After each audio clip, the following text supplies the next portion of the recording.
Edam sana ijoollee shamarran biyya arabaatiif qabu. Waa xiqqoo tokkoon qabadhee isiniif dhufe. Ashama harka fuunee nagaa isiniif baay'atu. Hordoftoota chaanaalii kootii akkam nagaa keessanii ani nagaa kooti obboleettiin keessanii baga nagaa taatanii. Mee laayikii gochaa akkasuma immoo warroonni maamila kun taane maamila koo ta'uu hin dagatinaa isiniin jedha. Akkasuma sheer gochuu hin dagatinaa isiniin jedha. Hordoftoota kiyyaa baga nagaan dhuftan. Mee viidiyoo tokko isiniif qabadhee dhufe. Viidiyoo dhugaa ta'e tokko jechaadha. Waan dhugaa waan ani shamarran tokko itti siqee intala dhalaa tokko hin godhin jedheeni gaafa ishiin gootee argamtu isa isiniif qabadhee dhufe jechaadha. Obboleettiin kun biyya arabaa keessa kan hojjette waggaa 5 hojjette jechaadha. Waggaa 5 biyya arabaa keessa kan hojjette waggaa 2 darbe tureera jechaadha. Ameerikaa eega gara biyyaayyuu galtee. Mucaa tokko kan ishiin jaalatte mucaa ishiin jaalatte sun anaan dhiiga kooti. Ogaasiniin jedhu firooma duubaa qabna mucichaa walitti dhufna. Ana lakkoofsa ishii kan naaf kenneessa kan ittiin wal baran feesbuukiidha mucaa kana jechaadha. Iddoon dhaloota isaanii gargaridha. Sinittan hima iddoon dhaloota isaanii gargar inni gara shawaati. Ishiin immoo gara shawaa keessaa ta'ee gargaruma. Dhaggeeffadhaa waliin beekani. Eenyummaa isaanii waliin beekan inni sin beeku ishiin sin beektu feesbuukidhaan wal baran. Gaaf kaanitti ana obboleetti kiyya dhee warratteetu lakkoofsa kiyya kenneefi dhuftee na dubbiste. Gaafa ishiin dhuftee na dubbistuni akkamiin jedheen nagaadha itti usii kenne lakkoofsa kiyya jennaan akkasitti mucaa keenya maqaanatti dhooftee isa naaf kenne jette. Okay eessatti wal bartaniin jedheen feesbuuk irraa wal barree jette. Maal gochuu barbaadanii ture gaafan jedheetu gaafadhu mucaan duuriyyeedha natti beeka ishiin immoo hin beektu achumaan gaa'ela wajjin dhaabbanna jedheeni jette okay gaariidha gaa'ela wajjin dhaabbachuun keessan garuu jaaladhu hin jibbin isiin hin jedhu garuu immoo ati maallaqa kee irratti hin ergin adaraa obboleettii kiyya jedhee nan gorsa ture itti deddeebi'ee yeroo hunda nan dawwalaa fi nan gorsa birrii kee hin ergin jedhee jechaadha mucaan kun obbolaa ishii takkaaf hin dawwaltu. Obbolaa ishii hin dawwaltuuf bilbiluma guutteetiif irree hin dawwaltuuf jechaadha. Kan ishii dawwaltuuf isaa hin dawwaltiif yoo inni irraa dhabame maaloo ati dawwaliif bilbila manaatiin naan jetti kun akka canqamtan akkasii hin jiru ture jechaadha.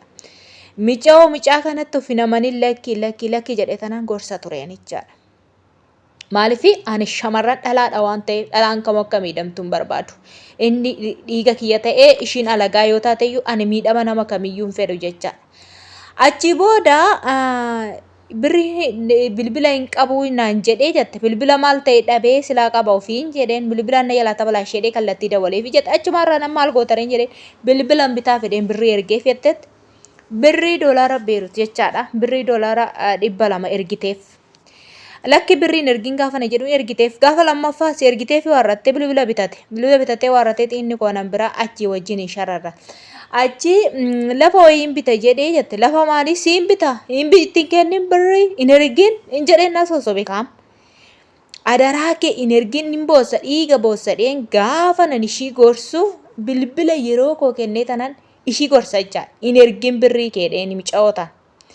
Gaaf kaanitti hixoob gootee warratteetu doona quban qabaatee doona loluu doona hin ergin jedhuuni doolaara 2,000 gurri ishee osoo hin cinneerra doolaara 2,000 anu farkatti cimmisaa baate irratti ergite.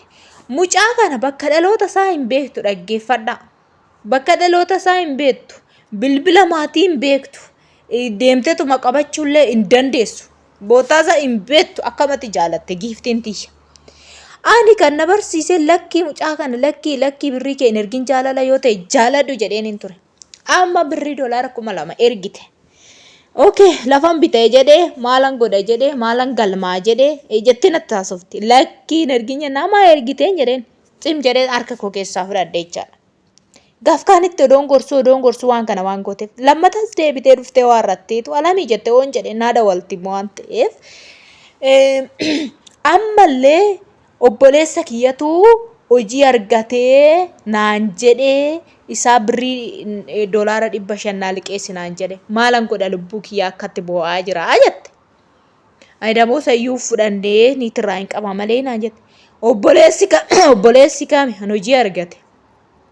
An hojii obboleessa hojii argate yoo qabu barmucaan lakki intala koo hin ergin Boleessa kamtu hojii argata maal ta'u hojii maalii argata odaa xiqqaadha inni barachaadha maal argata hin ergin hin jedheen ammas dhugaa rabbiiti waan dhugaa isinitti maambe gaafa namni sin gorse gorsa fudhadhaa nama hin beekne eenyummaa isaa hin beekne shawaa wallagga keessa onlaayiniidhaan barteedhaaf akkanumatti wal jaalatta mee maal inni faayidaan onlaayiniidhaan jaalatte birrii kee homaa amanteetti ergita achi miicaawwan kuni ammas birrii niitirraa liqeeffatteet birrii $500 $500 ammas dabalteef an waggaa 3 muxut godhan harka dhaggeeffadha gaaf kaanitti inni ko bilbila na jala salakkalee bilbila na jala salakkanii gisee na dawwaleef immoo na jala hin kaasa gurbaa mica warra birrii maaf nyaatta jedhee tana ittaasaan immoo na isa hidhee tana immoo na jala kaasu dida bilbilli na jala tabalaashee maal jechuu qaba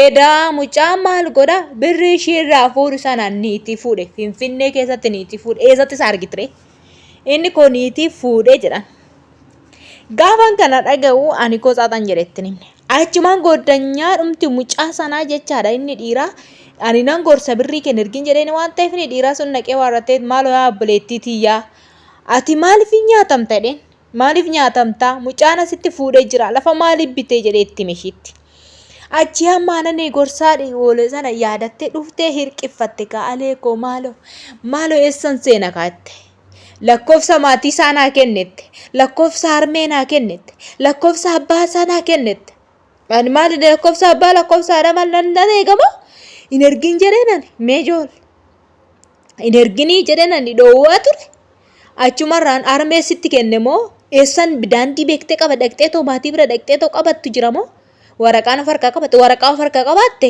harmee isaatti hin ergine isatti ergite isaaf ergite harmee waan ati ittiin gaafattu hin jiru seerra harmee sin deeggaruun jedhe micaa'ottu hin galuudha kaate ganaatti dhiiftee waggaa tokko dabalattee hojjetatte jecha akkatti nyaatamte inni boo'icha miti hin qirfattee boossee jecha waggaa tokko dabalattee hojjette maatii ishiin dubbistu firoota ishiin dubbistu uqqina innaan luqqaate akka ishiin lubbuu ishiin dabarsine immoo nan jajjabeessaa ture jechaadhaan maaliif gaafa namni tokko bakka rakkoo keessa galee sammuu jaalala waan ta'eef garuu kun jaalala miti bar jaalala maaluma gocha birrii ofii ergume dhugaa waan ofii kiyyaa odoon ani gorsuu micoota na mudate jechaadha kanaafuu obboloota kiyya of eeggadhaa isiniin jedha micoon tun gana waggaa tokko hojjettee waarrattee kaatee biyya galte mucaan bakka ishii cufee bilbila ishii cufee bilbila isaa jijjiirrate inni birrii ishiis akkasitti doolaara naannoo ba'an waggaa 3 irraa nyaate bara an waggaa 3 irraa qarqaba walee liqimsee micoo san ishii cufee micoon sun gana waggaa tokko hojjetattee uffata hibtattee waan tokko maatii ishii baadiyyaa mana citaa keessa jiru asin garra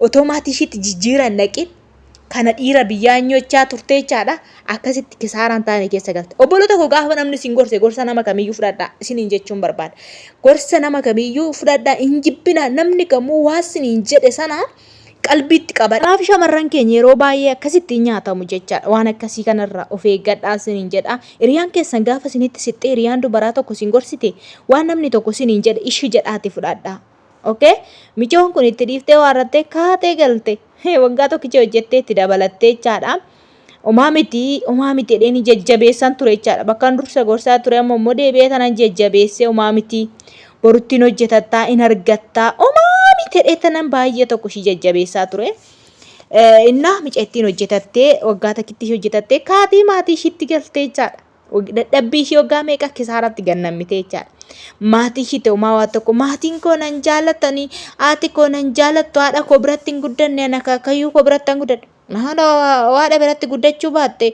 ikkoo ofii keetti kaawwachuu qabda bee kaawwattee ol kaawwachuu qabda maaliif amma naa bahe kaayyoon koo maalidha jettanii gaafa hojjetatan jechaadha shamarran keenya tokko gorsa namaatti akka hin dhageessan qubna garatti maktan gaafa rakkoo isin irra ga'e immoo hiqattanii boossu dhugaa rabbii dubbachuudhaaf jechaadha kanaaf gorsa hiriyaa keessanii dhaggeeffadhaa waan dhaggeeffattaniif hedduu takka galatooma yaadaaf koomentii irratti waan naa qabdannaaf qooda laayikii sheer gochuun dagatina maamila kootaa asumaan isiniin jedha hordoftoota koo baay'ee kanan jaaladhu baay'ee kanan kabaju asumaan barumsa guddaa irraa kan argattan boruu keessanitti isinimtillee ofii keessanii waa isin irra ga'u karaa feesbuukiin gara keessan dhufu jaalala akkasii jaalala fakkeessee gara keessan dhufu akka ofirraa cuftan birrii keessan akka nyaatamne dafqa keessaniif akka of eeggannoo gootan isiniin jedha yeroo gaarii naaf qabaadhaa chaaw chaaw viidiyoo biraatiin amma walitti deebinutti baay'ee isiniin jedhan jira yeroo gaarii turtii gaarii yeroo gaarii